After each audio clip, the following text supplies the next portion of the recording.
হামজা চৌধুরীর পর এবার প্রিমিয়ার লিগের ক্লাবে লাল সবুজের নতুন রোমান্স। ইংলিশ ক্লাব ফুলহ্যামের হয়ে মূল দলে মাঠে নেমে নিজের অসাধারণ পারফরমেন্সের বড় জানান দিলেন বাংলাদেশের তরুণ নক্ষত্র ফারহান আলী ওয়াহিদ। সৌদি আরবের জনপ্রিয় ক্লাব আল আহলির বিপক্ষে ফুলহ্যামের প্রাক মৌসুম প্রস্তুতি ম্যাচটি 1-1 গোলে ড্র হলেও পুরো ম্যাচের সবচেয়ে বড় হাইলাইট ছিলেন এই তরুণ উইঙ্গার। বাম উইং ধরে ফারহানের সেই ট্রেডমার্ক ড্রিবলিং, গতির পসরা আর আল আহলির ডিফেন্স ছিঁড়ে একের পর এক বক্স ইনসাইড ক্রস চোখ জুড়িয়ে দিয়েছে ফুটবল বিশেষজ্ঞদের। তার বল কন্ট্রোলিং আর উইং দিয়ে দ্রুত কাউন্টার অ্যাটাকে ওঠার সহজাত ক্ষমতা প্রমাণ করে তিনি স্রেফ সাধারণ কোনো প্রতিভা নন, বরং আধুনিক উইঙ্গারদের সবকটি গুণই তার মধ্যে ভরপুর রয়েছে। হামজা চৌধুরীর পর ফারহান আলী ওয়াহিদ যুক্ত হয় এখন প্রিমিয়ার লিগের আঙিনায় বাংলাদেশের প্রতিনিধিত্ব করছেন দুইজন তারকা ফুটবলার।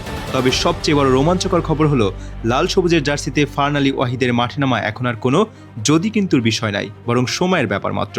ইতিমধ্যেই তার বাংলাদেশের জন্ম নিবন্ধন প্রক্রিয়ার কাজ সফলভাবে সম্পন্ন হয়েছে। এখন কেবল পাসপোর্টটি হাতে পড়া অপেক্ষা।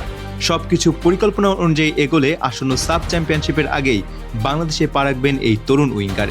ইউরোপের হাই ইন্টেন্সিটি ফুটবলে তৈরি হওয়া ফারহান যখন জাতীয় দলে যুক্ত হবেন, তখন সাপের মঞ্চে বাংলাদেশের আক্রমণ ভাগ যে কোনো প্রতিপক্ষের ডিফেন্স চুরমার করে দেওয়ার জন্য পুরোপুরি প্রস্তুত থাকবে। ফুলহ্যামের হয়ে ফারহানের এই রাজকীয় পদচারণা এবং সাপের আগে তার আগমন নিয়ে আপনার অনুভূতি কি?